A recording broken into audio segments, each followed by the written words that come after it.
Please come up.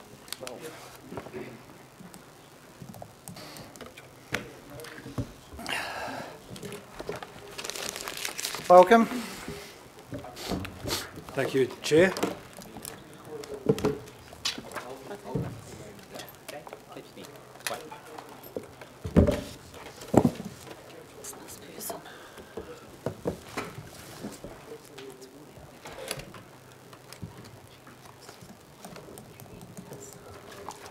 All yours, Nick. You'd like me to kick off? Okay. Thank you, Chair. I have Joy Buckingham and Pam Ford with me from the executive team at ATEED. Unfortunately, Steve Armitage has been held up, so I apologise on his behalf. I'll quickly take you through our summary of the performance for the third quarter. Is that the right one? Right, there we go. First of all, during the period, the host city appointment agreement was signed. This is significant for ATEED. We were involved heavily in coordinating the council family input to the negotiations, but more importantly, looking forward, this now clears the way for us to work with the Crown and with Emirates Team New Zealand on the development of the event. I won't comment on the infrastructure side of that, Roger's here, but certainly from ATEED's point of view and developing the event, this is a huge step forward and very exciting. The second point, sale of the eyesights. This is a really good outcome because it not only has ensured that these eyesights will continue to operate successfully, commercially, it's been good for the staff, but from our point of view, it means we are less involved in trying to run them and more involved about helping to direct content through them as a channel. Investment attraction, we are running very well against our KPI on attraction of foreign direct investment to Auckland. That year-to-date number includes a couple of big items like retention of Power Rangers, which was very shaky at one point. I think that was worth $30 million, if I remember correctly. Things like the Chemist Warehouse and a number of smaller businesses. Auckland Convention Bureau, again, an important highlight because this is an area we want to be doing more work in, building our capability. We did work earlier or late last year where we brought a number of people together to advise us on how best to attract convention business to Auckland. That was a very successful exercise. We learned an awful lot, but this result is particularly heartening because it shows that the team are moving up a gear, and I think part of that 13.7 million is winning an artificial intelligence convention here in Auckland, which is a very significant win and takes us over our KPI for the full year. And the three festivals were held during the period, and these were, as we've come to expect, successful and develop each year. Coming on to the statement of intent, we really do think, apart from a couple of KPIs, we expect to meet all of our KPIs at the end of the financial year. The two that we won't meet are two that are in many ways historic from the last LTP. Both of them relate to website hits on ATEED's website.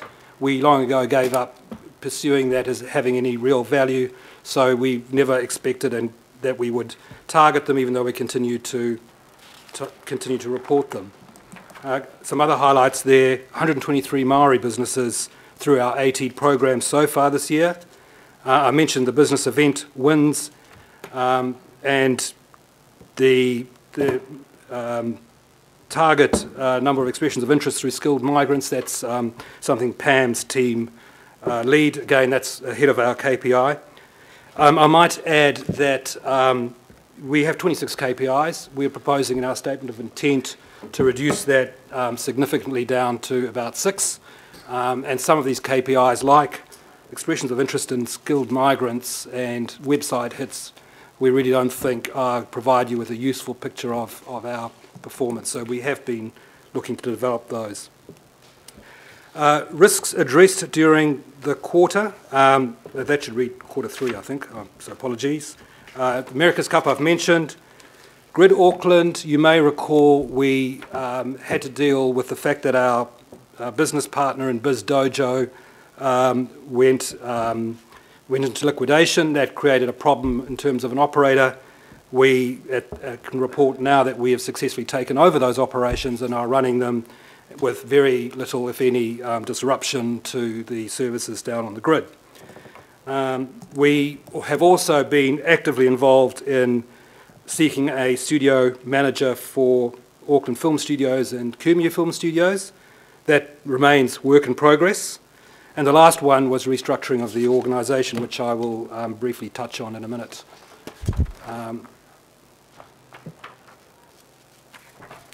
In terms of the financial performance, I think the main point I would draw your attention to is that we are running behind on our OPEX, which is leading to a revenue requirement that's about $2 million less than we had forecast. Actually nearly 3 million. The main drivers of that are related to the timing in which the grid was activated in September last year. That was a couple of months later than we expected. And also the timing of marketing campaign, which are really tied to the timing of campaigns that we run in coordination with Auckland Airport and Tourism New Zealand. So our timing on those tend to be driven by our partners as much as they are by ourselves. But those are the main variances, or the reasons for the variances. And happy to take any questions around more of the detail. Joy will be happy to take those around the capital expenditure. The last thing I just wanted to touch on was that while we've been delivering business as usual at ATEED, and as I said earlier, I'm very pleased that we are on track to deliver everything almost that we promised this financial year, we've also been going through some pretty fundamental change as an organisation, and a restructuring, to not put too fine a point on it. That change has been really some time coming. There's been building up pressure within the organisation itself. So that bullet point there, that last year 77% of the staff felt that the organisation needed to make a change, is sort of indicative of where the organisation itself has been. But also we're looking to shift our focus, tighten our focus in responding to the directions that this body and others are providing us from the council. So we're looking to really sharpen the focus of ATEED. And so we are looking to develop a structure that allows us to do that. And in particular, I've been looking to simplify the organisation structure into essentially 3 core bits. A destination group that's led by Steve Armitage. We recently launched a destination strategy, and that will help to guide what we do in that area. An economic development group, which is led by Pam, and that involves merging 2 groups within ATEED, and that group is very much, that structure will help to deal with what, for me coming in, seemed like a lot of duplication, a lot of small things that were involved in that didn't seem to link coherently to the purpose of the organisation. So we're really looking to tighten that up under Pam's leadership. And then the third one is a strategy group, which we're currently recruiting for in the market. We are also have created a people group, which is helping drive the change in the organisation under Lisa Winkle, and we're also in the process of recruiting the role of CFO. Currently, Joy is seconded from the Auckland Council parent. So I've listed there, the reasons we've sought to go down this track. We are well and truly in the middle of the process. The senior team is almost complete, well, we will be by the end of July, and then we're just looking to refine the organisation underneath that. We're doing that within our existing headcount and existing budgets, and we're looking to have that completed by the end of this, it says financial year, but I'm hopeful it'll actually be this calendar year.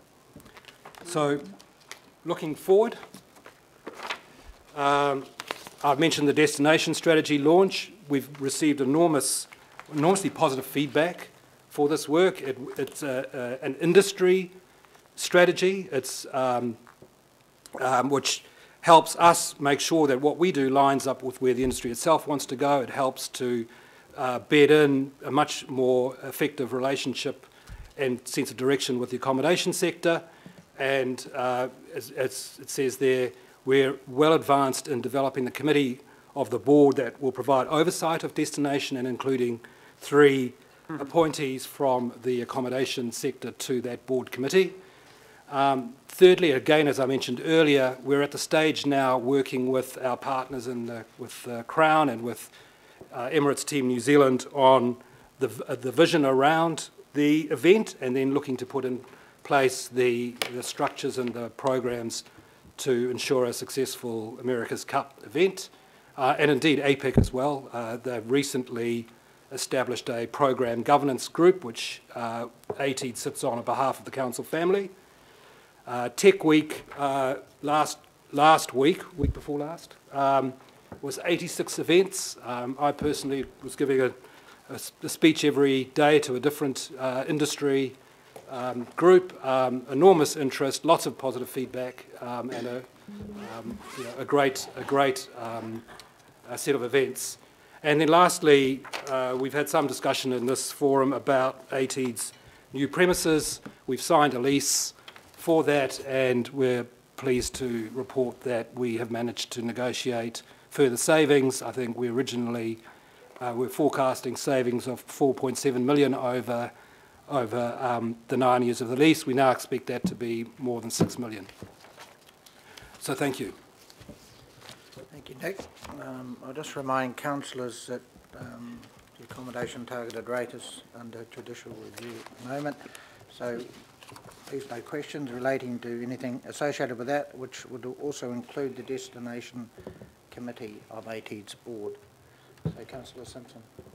Thank you, and thanks, Nick. Appreciate your presentation.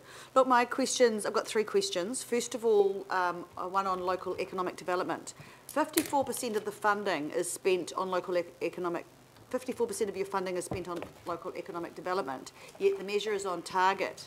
So I don't understand why that is. Is it really on track to be delivered for year end? Is it project delays, or is it as a result of political decision making at local board level? Yes, look, I think that's a fair question, and having presented the material in the document, I myself had the same question, that it's there green. I think the answer is a combination of things. So I think that there are things we know about on track but haven't been committed, and that comes back to the local boards themselves actually committing those decisions. We don't actually make those decisions, we advise them. Yeah. And I think, but having said that, I think there's a risk that we may not hit that, or that budget may not be fully spent. Okay, so just on that, and I will reflect Councillor Casey and I share a similar opinion with the CCOs on keeping the ward councillors informed, because obviously it's reported to local boards 6 monthly. However, the letter of expectation for us this time was that you keep the ward councillors informed as well, so just noting that.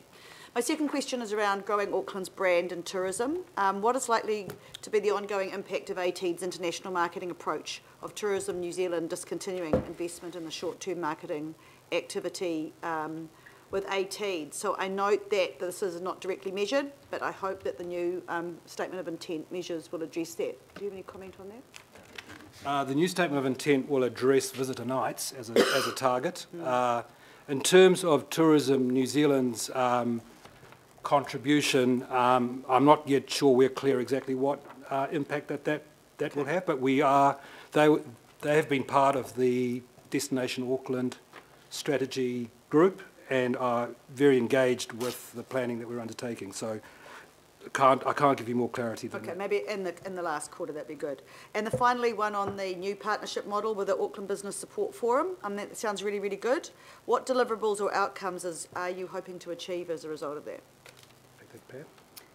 So that is a partnership between ATEED, Chamber of Commerce, EMA and Manufacturing New Zealand to provide a digital platform where, if we think of a customer-oriented approach from the 4 agencies, where a business can go and find the information that they need to get support services across all of the agencies. So efficiencies for the providers such as ATEED, and a better customer experience for the businesses. Okay, thank you. Councillor Casey. Yeah, Nick, in the last 18 months, what involvement has ATEED had in the development of a proposal for a waterfront stadium or a downtown stadium? I can only answer that personally since I've been involved since August.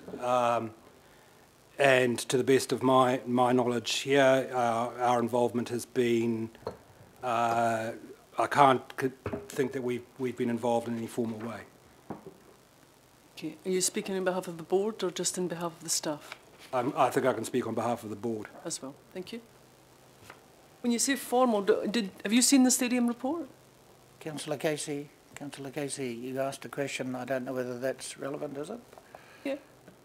No, I haven't seen the report. I could, if I wanted to see the report, I would, but it hasn't been high on my list of priorities. Thank you. Councillor Cashmore. Well, thanks, Mr. Chair. Hi, team. I'm not sure who will answer this one, but the Grid AKL work BizDojo fell over. You've got it up. Could you just talk us through a bit more in depth, please? A little bit deeper down about how that tech work's growing with the incubators. Pam, do you want to have first go or shall I? Start and I'll chip in. So I think there are 90 businesses that are now involved in Grid AKL. It's a series of 3 buildings: the Lysart, the Madden Street, and the Mason Brothers. They all have a slightly different target and focus. Lysart is which BizDojo was operating on our behalf. That's very much your idea startup business, and so quite a high volume of businesses in there. That's where most of those 90 are at the moment, and it was the first activated part of the grid. That's the bit that we've been managing the transition from BizDojo to ATEED and the ATEED management, and we've taken in that process some of the staff that were working for BizDojo into our employment. There has been a bit of noise, none of it related to us, about some of the previous BizDojo employment relationships. We've not been part of that, and that has largely proceeded pretty smoothly. So we don't feel that we have lost any momentum. We do know that there's increasingly more co-working space in Auckland, which is a really good thing. So it's increasingly competitive, and we need to be clear about what the proposition is in the grid and what our role as ATEED is in that, and that is something that's sort of next on our work agenda. Pam? The important thing to remember about Grid AKL is it's a magnet for not just the startups, but also we're getting more international investor interest wanting to be located down in Wynyard Quarter, because there is this vibrant startup community as well as the multinationals. So it's becoming attractive for Auckland as a destination for business and investment, which was part of the original purpose way back when approved. And the generator building is becoming more and more populated and attracting a good mix of tenants in line with what we were after. If I just add one thing to that, the idea behind the model is something that Israel has really demonstrated internationally, which is that through startup activity, through incubation, through a lot of talent, through the tertiary institutions, the universities and so on, multinational companies will start to locate some of their activities near those ecosystems of startups and talent. And the idea with Grid AKL always was trying to create visibility, clustering, and the opportunity to actually make a pitch to organisations, multinational organisations, to locate particularly their R&D activities. And those R&D activities through the multinationals create supply chains and ways to build connectedness commercially around the world. So that's the game we've been looking to play in. It's very competitive globally. And we know that's where we're looking to figure out how we make sure that given our resources and role, we can actually do something or not looking forward. Thank you. Thank you. Right, well, I'm actually going to draw it to a close because there's no more questions, and we've got notice that a number of people are leaving. So I'll ask that question after I thank you, Nick and Joy and Pam. So thank you very much. It's obviously people are fairly happy and with direction, etc. So thank you. Very good. Thank you. So, councillors, in the apologies earlier, there was no early departures, but I've had 3 or 4 come and talk to me in a various way, including one just a few minutes ago. Who is going to be leaving in the next half an hour? I've got a meeting for 20 minutes. I'll be about Ross. 5, We'll stay. but then I'll be back. I'm leaving at 6. I'll stay till the bitter end. All right. Philippina for early Okay, departure. right. Well, we're only running half an hour late now. We've picked up a little bit there, so we welcome Panuku and obviously Roger and Carl. Welcome to the table.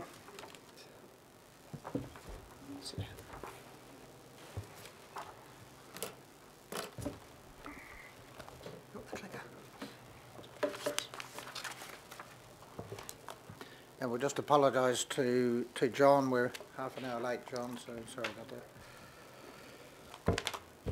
Tēnā koutou, tēnā koutou, tēnā koutou katoa. Just like to set out 3 items for the agenda here. Firstly, a programme update on some of our highlights on Transform and Unlock, and I'm not going to go into all of those. And some strategic focus areas, which I think is critically important to us as we move forward. And then to hand over to Carl to give you an update on the financial performance to the end of quarter 2018. Moving on to the waterfront, the Eastern Viaduct on the city's waterfront is our newest addition to public space. The public car park has been removed for those of you who have been down there. It's improved safety and the prioritisation for pedestrians and for cyclists. At the moment, we've got a 35-metre long table, which has proved a fantastic place for people to eat and to share space together. That table provides information about the development and the citywide opportunities moving forward. It's a temporary solution, and obviously we are working towards a more permanent solution, but we're getting some great feedback from the utilisation of this area. Other brief updates on the waterfront. The resource consent was lodged on the 13th of April for AC36, and we're working with the key stakeholders in preparation for the second consent for Sea-Link, Fishing Fleet and the seaplane in line with the agreed strategy. Also, works commenced last month on Madden Street with precinct development, which is a great success down at Winna Quarter. And we signed on Friday heads of terms agreements with Orams to continue with the progressing of the marina haul-out facility for the collective site 18, 32 and 33.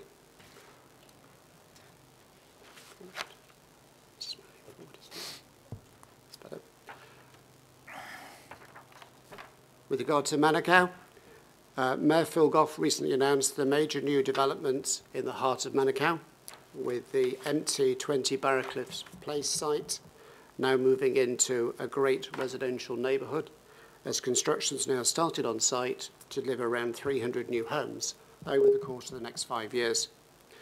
This new neighbourhood, Katuitui Place, will offer a range of dwellings from 1-bedroomed right the way through to 4-bedroomed. At least 50% of these will be sold under an affordable housing scheme, and there'll be opportunities to not only buy properties there, but also to share in mixed equity and affordable schemes as well. So I think it's a great outcome for the location, and it demonstrates again that we're not interested in regentrifying the location, but actually regenerating it. We're also delighted to report that contracts have been executed for the disposal of the car park to Centre Group for the Westfield Shopping Centre. This will guarantee development of the centre and provide significant funding for reinvestment.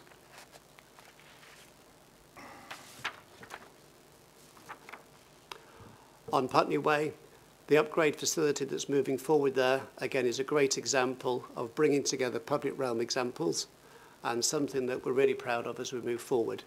AT have been part of this process in terms of delivering their component to this, And that's obviously a part of a journey that we're working through moving forward.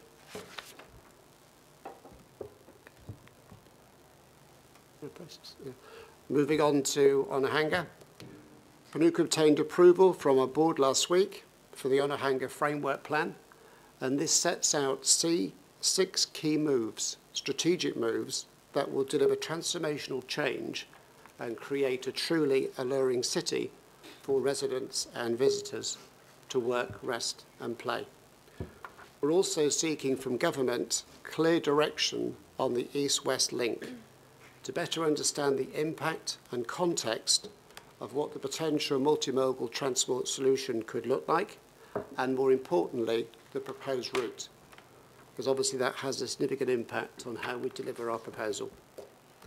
On light rail, similarly, we need clarity on the route direction and how this will interconnect with AT in respect of their station in Onehunga, and how it will connect to that regeneration space and the route it will take, and whether indeed it will intend to stop at the port or continue through to Mangere Bridge without stopping.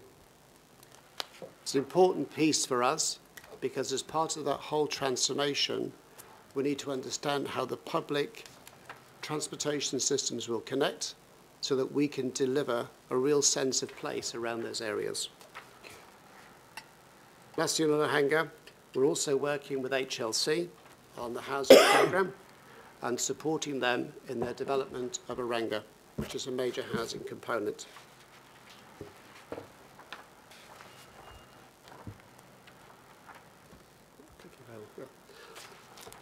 Moving on to Avondale. The high-level project plan for Avondale was won at a national award. Panuku's senior project manager, John Carter, won a prestigious award for his work on the rejuvenation of Avondale. John won Best Practice Award for strategic district planning and guidance for the plan he wrote for the area at the New Zealand Planning Institute Awards. That's a great accolade for us. It's a great accolade for John personally for the hard work that went into this. And what it now provides us with is a solid platform from which we can move forward now in terms of delivering action on the ground.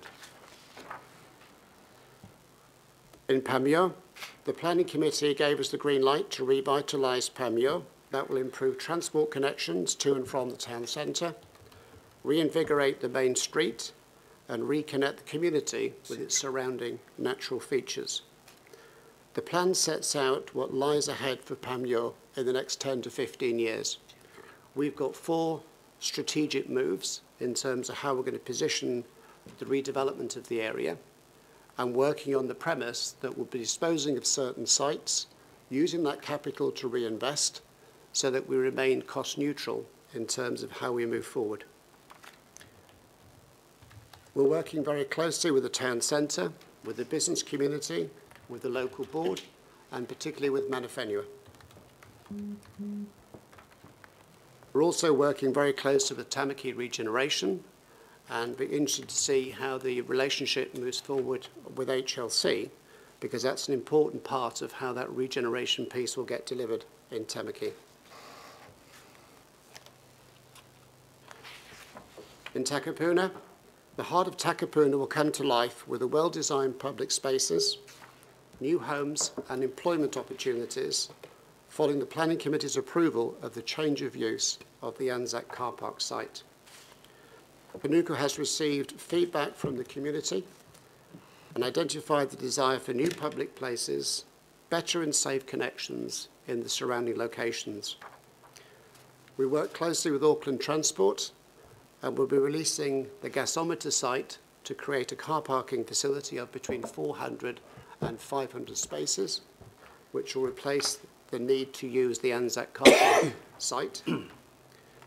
And the criticality of that is we're working towards a date in August, later on this year, where we'll have to make a final decision as to whether we push the button and start that process. And that really is about how we engage with the local boards to make sure that we've got a joined-up approach where everybody is in agreement so that we can then, one, build the car park site and the associated development, and then come back afterwards and obviously go forward with the Takapuna Anzac car park development.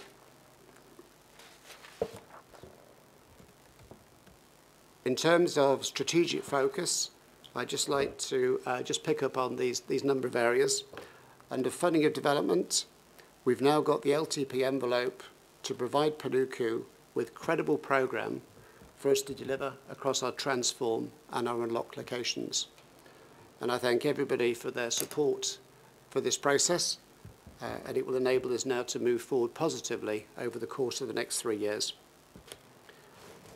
Central government, we're working closely with central government on a range of activities to support the Kiwi Build programme, off-site manufacturing and urban redevelopment in key locations, including Manukau, Henderson, Northcote, Hobsonville and potentially Onehunga.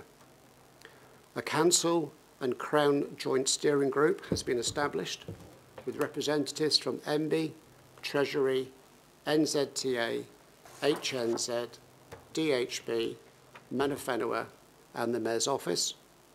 The objective is to produce a programme business case for approval by November this year, outlining a multi-agency approach to the regeneration of Manukau.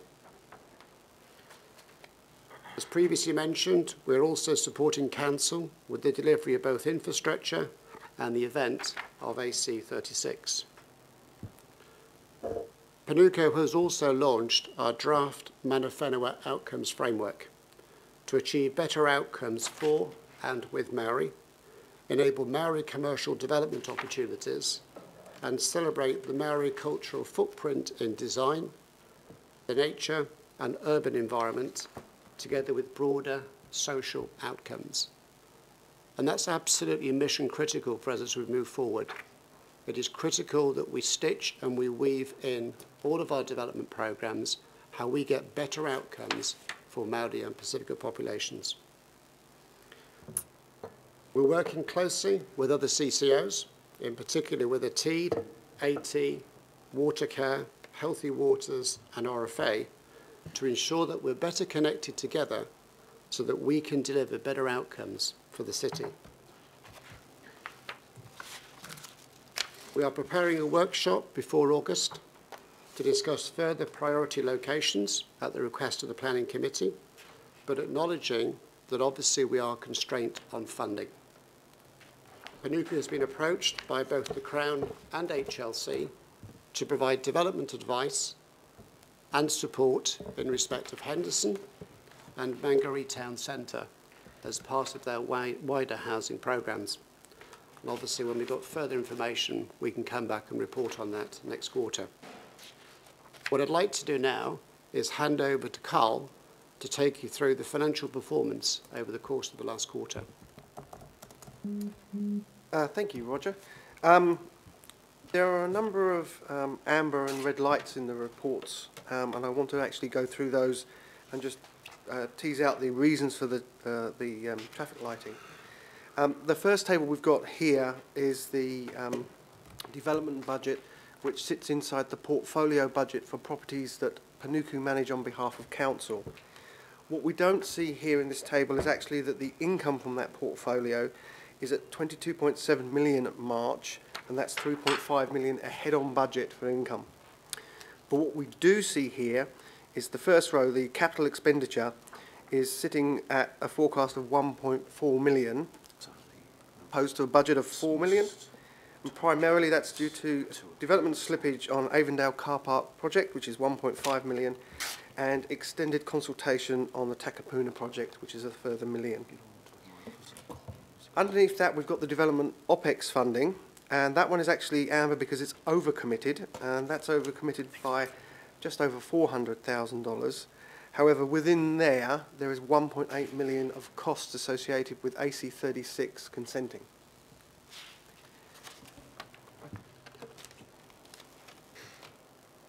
On the next page, we've got a green light, which is for the Strategic Development Fund.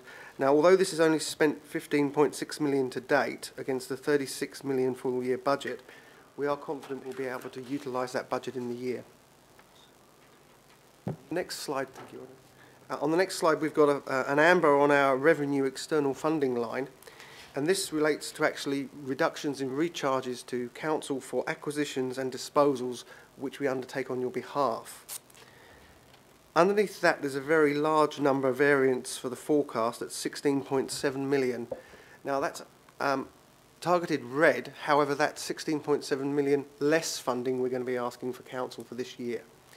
This is because we are behind on our capital programme, but also this hides the fact that where our capital programme exceeds our expectations in budget, as in where we bring out a project like the roading in Wynyard Quarter at 2.6 million below budget, we don't pull the money from you because we don't need it. Therefore, it shows us a red light here.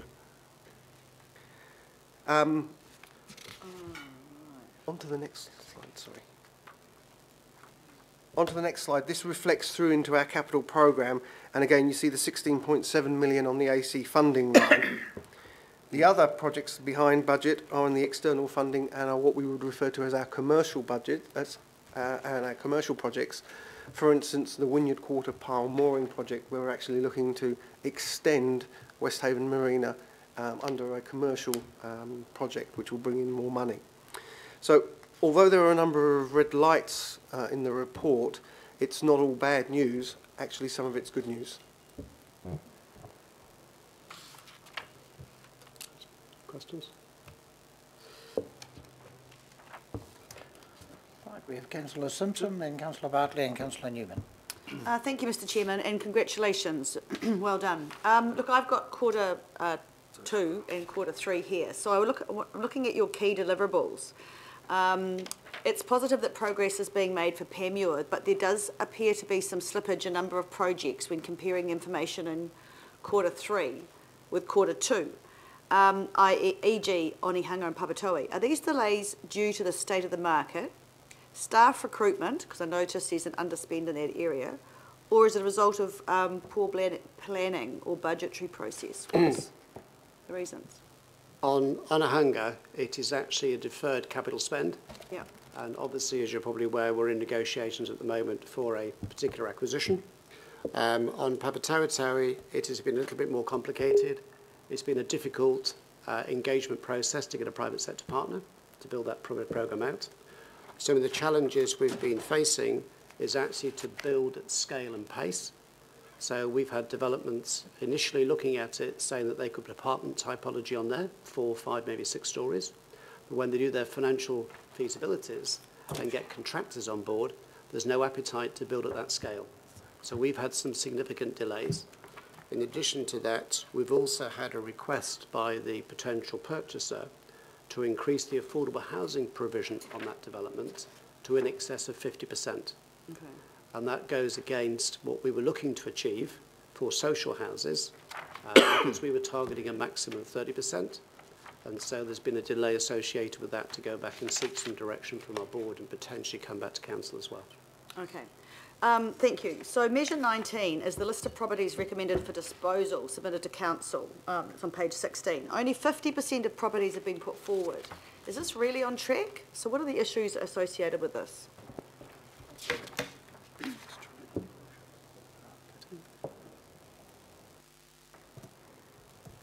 Oh, you can come back to me. Doesn't have to be now. You can come back to me later. I'll go on. Digging the information out, but I can come back to it. You can come back to me now. Yeah. And this is, I noticed that the Māori technical specialist advice is over budget.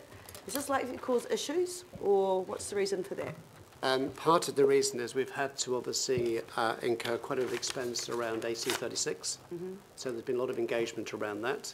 And bear in mind the previous consent application that was submitted earlier this year, we had a lot of engagement over that particular process, and we will continue to be engaging now right through to the environmental court decision. Okay. That's not the only aspect. There are other projects as well we're working on, but that is probably the main one.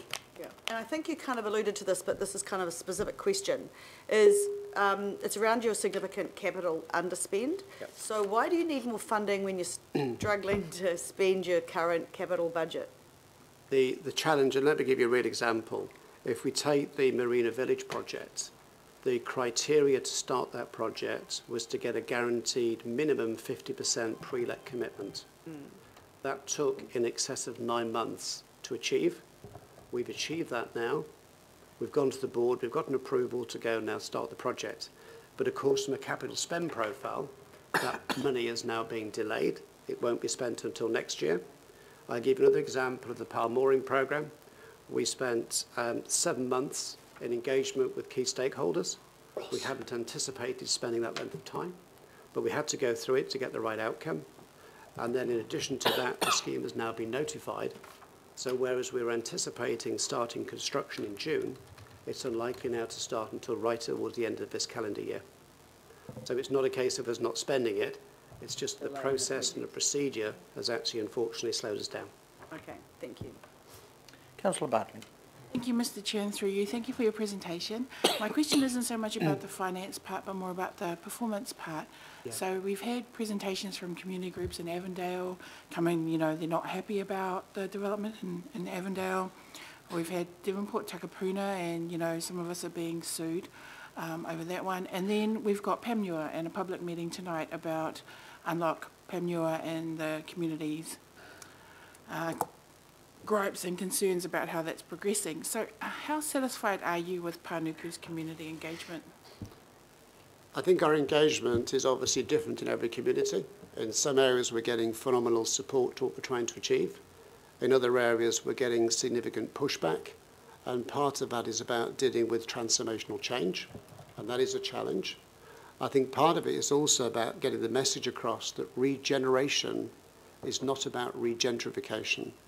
And a lot of the pushback we get is a sense that when we redevelop these areas, they're unaffordable for the very local people we're trying to appeal to. And that's something we're clearly not engaging with. We're making a really conscious effort, and in some cases making decisions on a reduced land value component in order to get better outcomes for the local community. Now, how you message that and how you get that message across is not always clear. And any change, you get pushback. It's about the degree of change we're trying to achieve. In Panmure, I know, for example, that there's a real desire for us to get on site and start doing stuff immediately. Unfortunately, the planning process doesn't allow us to do that. We have to go through the RMA process. We have to get the appropriate approvals in place. We engage with the private sector. We bring the private sector partner on place. And then effectively, we can then dispose of a site and get an outcome. So it takes much longer than perhaps I would have anticipated if I'd been sitting in this chair 18 months ago.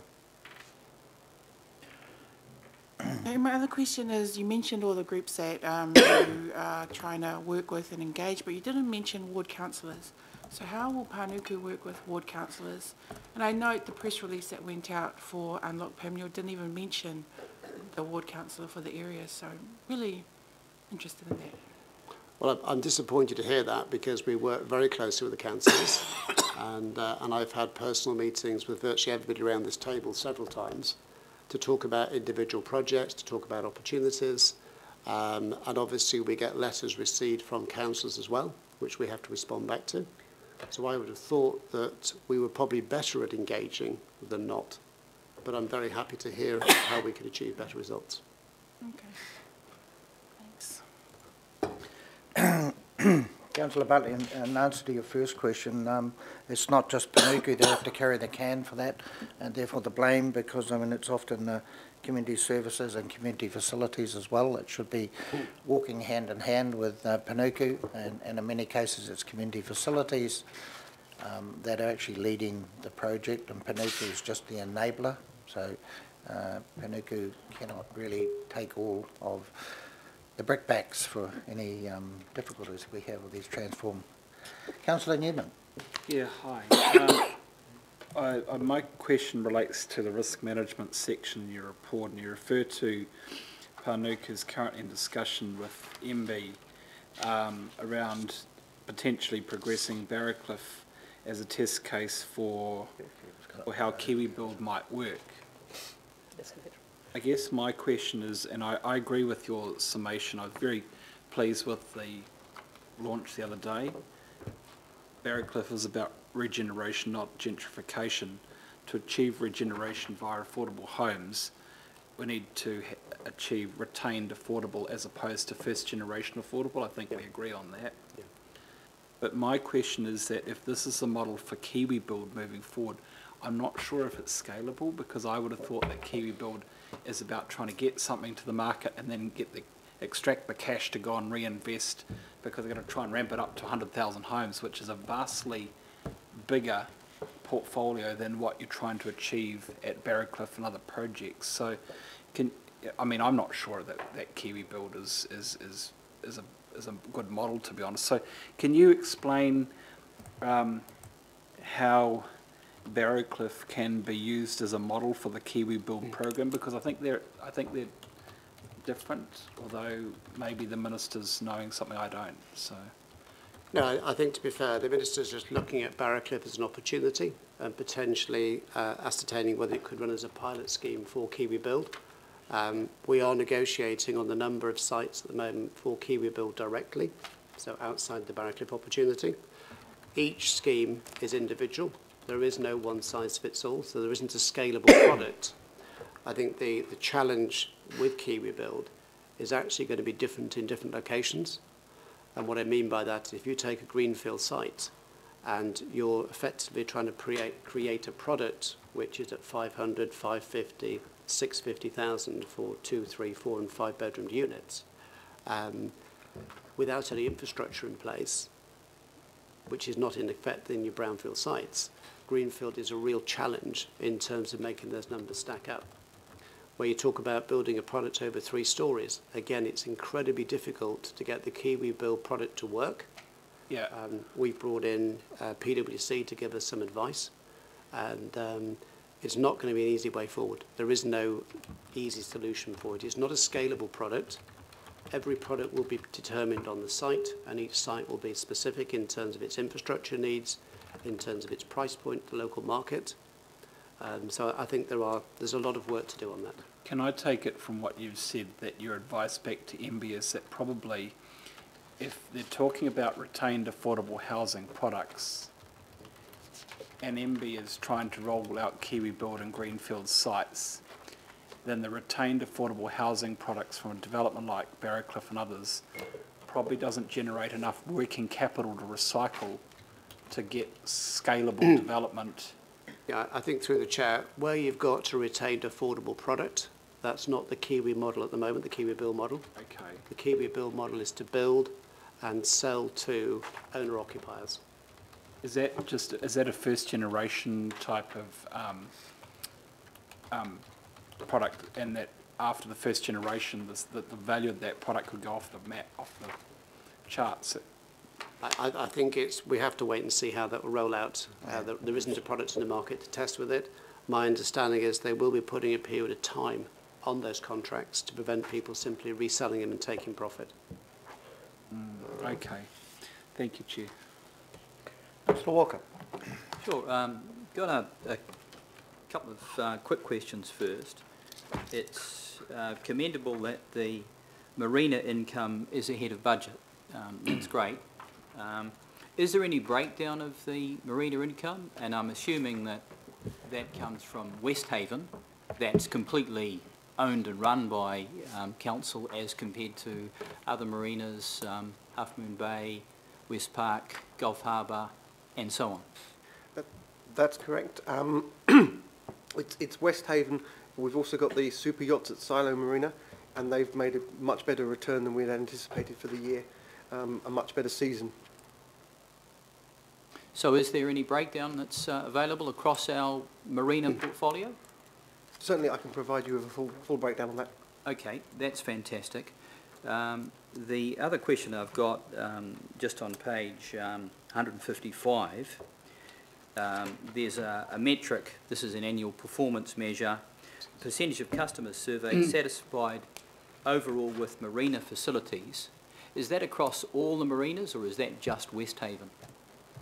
So again, that's just our owned marinas, so that's Westhaven, Silo Marina, and we've got a small marina inside the... Sure, okay, got that. The other question that I just want to raise is around the proposed sale of our interest in marinas, and looking at the Panuku information paper to the board, where we're talking about Gulf Harbour, Hobsonville, that's West Park, Half Moon Bay. There's also a mention of Westhaven, though that's not progressing at this point. Obviously there's some work there. And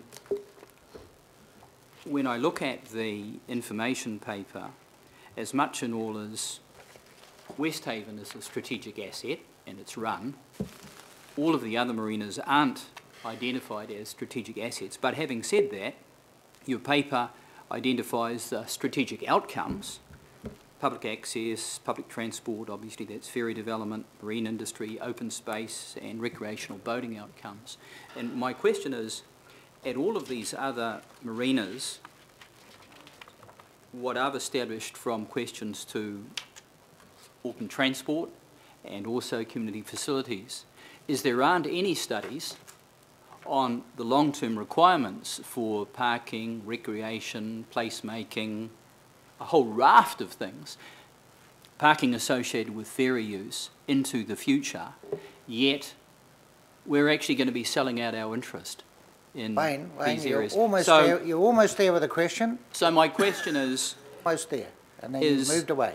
Is Panuku going to be conducting some studies on the future requirements for those elements, which it does at Westhaven, for example, for these other marinas?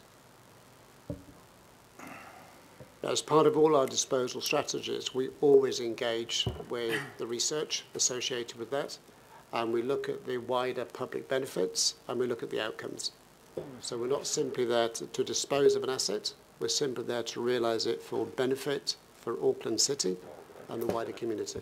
So my question is, in an instance where there aren't any studies informing any of those strategic outcomes that I've read, and I've asked the various departments of council that would be responsible, yet we're proposing to sell out, in some instances, to facilitate private apartments on the water's edge. And the question is, Wayne? So my question is, if you don't have the studies, are you going to get them before you advance? And shouldn't the communities that you're engaging with that are hugely concerned around these issues, I mean, there is huge concern in these areas, should not they be engaged with? And the local boards, for example, that also share those concerns, and the ward councillors? I think we could have a very long, lengthy debate on this one, and it's probably better we take it offline. But in essence, there's been a lot of engagement with the local board and the local communities. And as far as the setting paper for the board is concerned, that is to get a direction that we can move in. There's a formal process we then follow, which requires us to engage with the local community, engage with Mana Whenua, look at all the options before we would actually take something to the market to dispose of.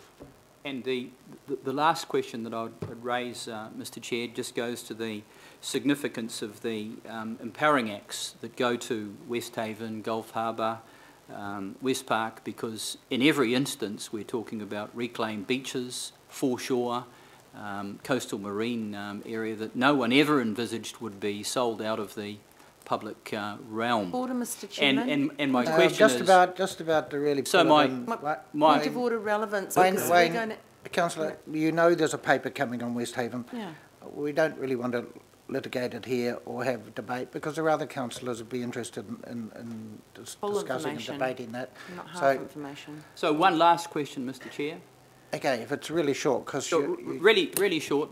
Do we have any information on the return on investment on the marinas? And again, that could be offline if that's possible.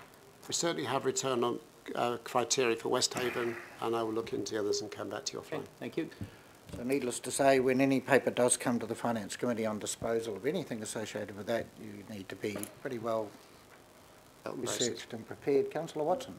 Thanks. I'm looking at your section to do with enhancing local board relationships, and in particular the comments of your around your desire to quote, improve the culture around stakeholder engagement, to see a significant shift in the levels of trust and confidence with elected members, and I assume that goes to the local community they represent as well, that I can take that as a referring to the community. Okay, so just a really simple question. In an instance where you have unanimity of view of the local community you're engaging with and their local board over a particular issue, could be a disposal, for instance.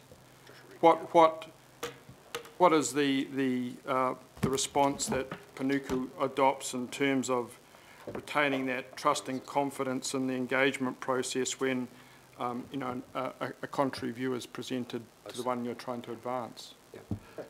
I think to respond to that, there's a set of processes and procedures that we follow, whether it's a disposal of an asset, which is a surplus asset. We engage with the local board, we engage with Mana Whenua, we engage with the business community. If there is an objections, we hear those objections. If those objections are substantiated in terms of if we're selling a building, for example, and the local board or local community can put forward a substantive business case to justify retention of that asset, then that will be respected and that will be taken forward. The difficulty lies, on the one hand, we have a mandate to dispose of the assets and realise the capital receipt. But at the same time, we want to build that trust and confidence piece with the local community.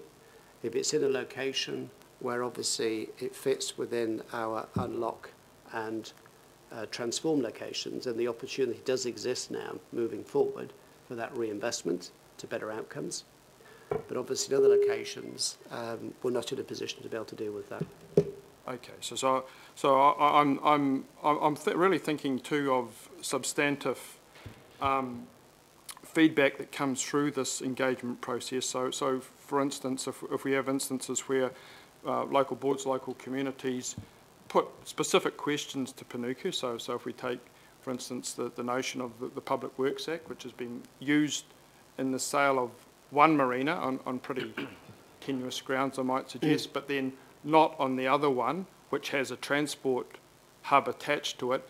If that question is put in terms of the engagement process, will Panuku provide responses to the community, to the local board, to the councillors who asked that to explain apparent anomalies in the treatment of specific sales? Yeah, but I can't speak to the history. Obviously, I wasn't here then. But in terms of moving forward, I would want us to have an open dialogue with the local communities, with the local boards, with Mana Whenuas, with key stakeholders, to ensure that collectively we drive the right outcome for the city.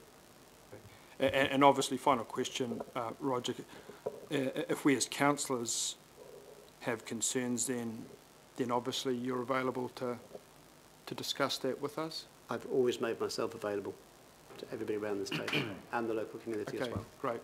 We'll take you up on that. Mayor Goff. Thank you, Mr. Chairman. Thank you, Roger and Carl. 4 areas of questions, if I can do it quite quickly. The Orams agreement announced over the weekend, there was talk of 500 jobs being created on site, which is obviously quite attractive. Are they short-term around the America's Cup, or do you expect them to be longer-term? That's the first part of the question. Second part of the question, this precinct has been on the master plan for quite a long time. I presume the leasehold to Orams is commercial. Are you able to tell us how long the lease is for and how you calculate the commercial value of a piece of land like that? Answer to your first question, the 500 jobs are long-term jobs, and it actually doesn't have a major impact with respect to America's Cup. Okay. The rationale here is to take a 20, 30-year view. Yep. And the response in terms of how do we get to, I suppose, what considered to be open market value and a good rent for that opportunity, it has 3 parts to it. This is not an easy solution. It's a complicated place. Site 18 has heavy issues of contamination, which have been estimated at in excess of $20 million. We have issues of the seawall requiring upgrading, which again is significant costs, and we've had Becca to have a look at that. In fact, it's so contentious at the moment that we've had to move occupation from the back part of the site to the front part so that we don't put any health and safety risks in place. The agreement with Orams is that they will take on both of those obligations as part and parcel of the commercial deal that's been struck, or will be struck, hopefully. So that's in essence part of the rent, if you like. Yep. The term that will go forward is a term of 125 years. and it'll be consolidation of their existing leases and Site 18. The area, in accordance with the waterfront plan, is for marina activity and mixed use. The intention is that we will build a residential tower on part of that site, and that will have some commercial benefits coming back into council as a benefits case. We're negotiating a rent for the facility, and we're also negotiating a haul-out rate so that every time a boat is pulled out, whether it's a super yacht, a black boat or a white boat, there will be a fee paid to us as part of that process. And that's trying to recover back over the whole term the money that's been effectively expended on the seawall upgrade and the contamination. Okay. So without going to all the numbers, and I'm happy to do that offline. Yep, that's great. That's a very full answer. Thank you. My second question is about the underspend of CapEx and the wider worry that I have that we have the desire to do a whole lot of projects. We've voted the money for a whole lot of projects, but with the pressure on the construction industry, we're going to see delays in a lot of those. Do you have a plan B for dealing with a construction sector that isn't responsive because there's too much pressure on it?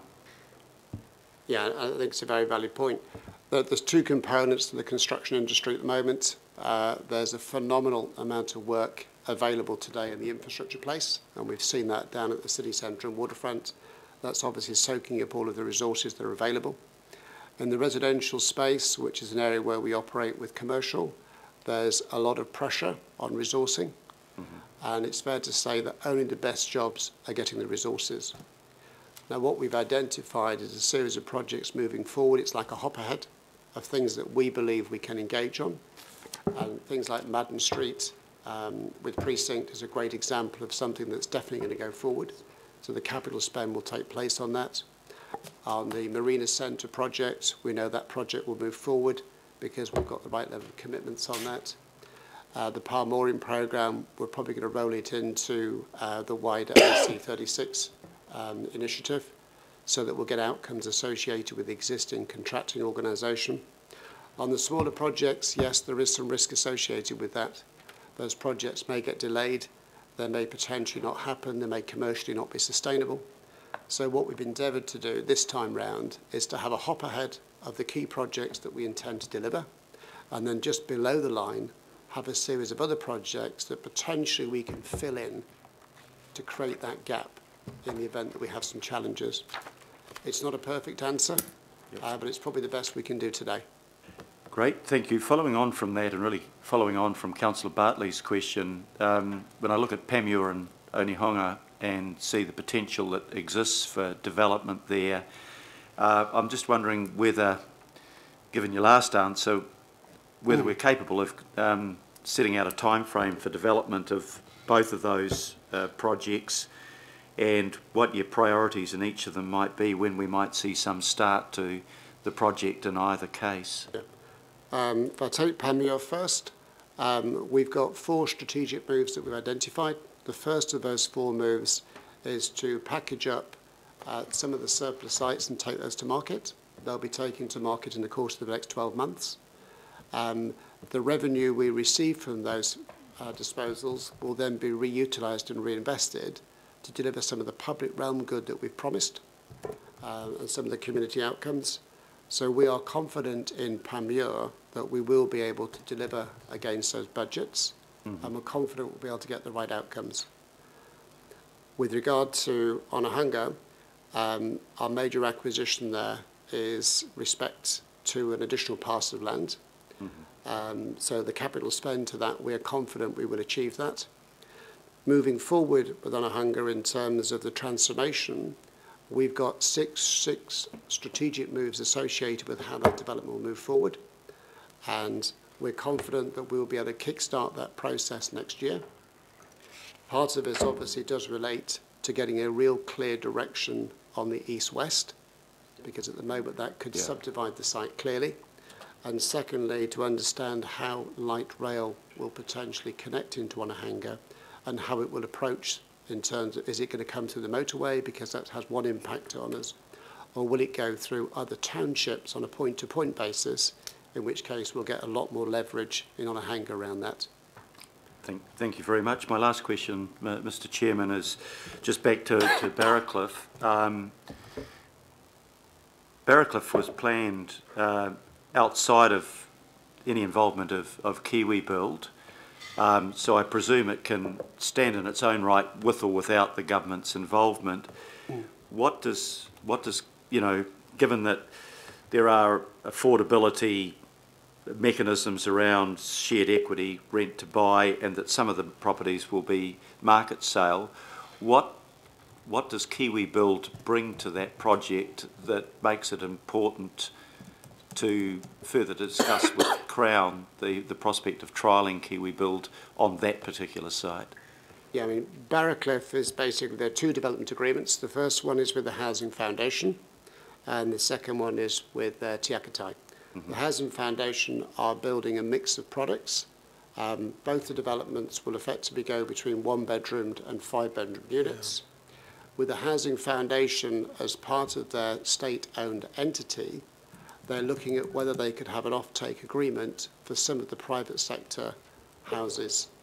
So it basically gives them a guarantee. So rather than necessarily taking those to the market, they could be designed with the Kiwi Build design pack, and they could then be offered to the market through the Kiwi Build programme. Okay, if so Kiwi Build weren't there, that development would continue just the same. Okay, so it's only the market component that Yeah. would be allocated to Kiwi Build. No, that clarifies that. Thank you very much. The thing on Kiwi Build is it might relate to different size and typologies as well. So it's a slightly different product than perhaps otherwise would be designed. Thank you. That's very helpful.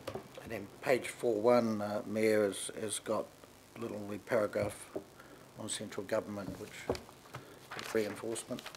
Yep. Page 141 of the agenda. Right, well, we have Councillor Cashmore who's gone, so just one very brief question from me. The Voss Yard, has any private philanthropy money come forward after all of the promises, the many promises? The honest truth, sitting here, the answer is no. We have one potential high net worth individual that might be interested in actually renting the space once we've carried out the first phase of improvements. And we've had those improvements costed now. We've obviously submitted the appropriate consents, and we anticipate moving on site very shortly in terms of the initial phase 1. Very disappointing. We were sucked in there. Fair enough to say. It happens, doesn't it? Right, well, that's it. Thank you, Roger. Thank you, Carl. And we'll move a vote of thanks to you at the end, after we've had Auckland Council investments. John, welcome. Surprised everyone to come. Does it want to Good afternoon, Mr. Chair and councillors. I don't have a presentation. As per normal, I'll take it that the paper, our quarterly report, is read, but in summary, we are ahead of budget in terms of revenue. We're below our estimated costs, so we're running at a surplus compared to what we forecast for the financial year, and we're well on track to delivering the dividend, or in excess of the dividend that we forecast at the for this financial year. On our performance measures, we are green on all non-financial performance measures and green on all financial performance measures as well. And I'm happy to take any questions from the committee and from councillors on any other aspects of our operations. Well, there's a lot of ticks there and a lot of ahead of Why budget. would you get rid of them? Fantastic job. Well done. Congratulations. So are there any questions? Yes. Councillor Darby. Yeah. The airport company, is it still running a dividend reinvestment plan and we don't take that up? That's true. Is that how it's operating? Yes, we came to, that was taken to council, I think 9 or 10 months ago when the... Was that when it was? Okay. Yes, and we decided not to participate. So in effect, our share of the airport, our percentage share of the airport decreases very, very slowly over time. And the alternative is we'd retain our share, but we wouldn't get the cash dividends that come out of the airport. Okay. So by doing that, dividend reinvestment plans are normally at a discounted rate, so we're actually losing the buying opportunity that is provided through that plan. That's true. But it's relatively minor. I think it's a 2.5% discount on the current share price. Thank you. Ross. Through you, Mr. Chair, just to follow up on Councillor Darby's question, to have purchased that dividend offer, what was the capital cost of that to council?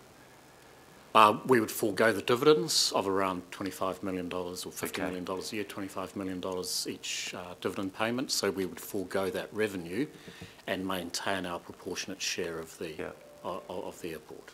And that would, of course, be pretty hard to justify to the ratepayer that we were cutting back our expenditure by $25 million in order to do that. Yeah.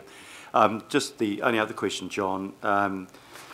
Dividends are pretty good, but if you reflect over a period of time with both of your two major shareholdings there, they go up and down depending really on the economic growth and the economic well-being of the country. It's not something that we can necessarily determine through you what sort of dividend we get. We get a good dividend when trade is up and tourism is up, and if those two things are down, we get a poorer dividend. Is that a fair summation?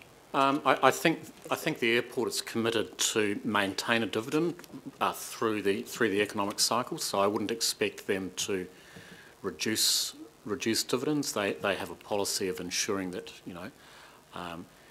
that their dividends provide a stable income. A lot of people regard it as an infrastructure type of stock where there's a stability associated with that. The thing that bounces around more is their share price rather than their dividend payment, and as you will have seen in our report, that share price is down close to $1.50 from its highs 18 months or so ago. And I think that's just a reflection that the airport has got a large capital spend program ahead of itself, and that the market's already built in the expected increase in tourism and tourism numbers and offset that against what it's going to spend over the next 10 years or so in new runways and new facilities. Thank you. So, councillors, the key risk is the share price. So we could reinvest and then the share price just goes down and our value of our investment goes down, down, down. So, is there any... Yeah. Councillor Watson. So when does ACIL wind up then as a consequence of the long-term plan decision?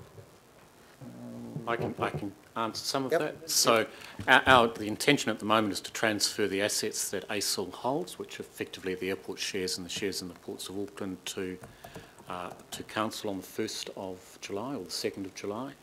And then we will be looking to rapidly wind up the holding company. One of the reasons for doing that is to prevent the need for producing audited financial statements for the year. If we can wind ourselves up before the 30th of September, we obviate the need to do so, and there's certain expenses associated with producing those things. So we'll be working hard to effectively remove the company from the company's register as soon as we can.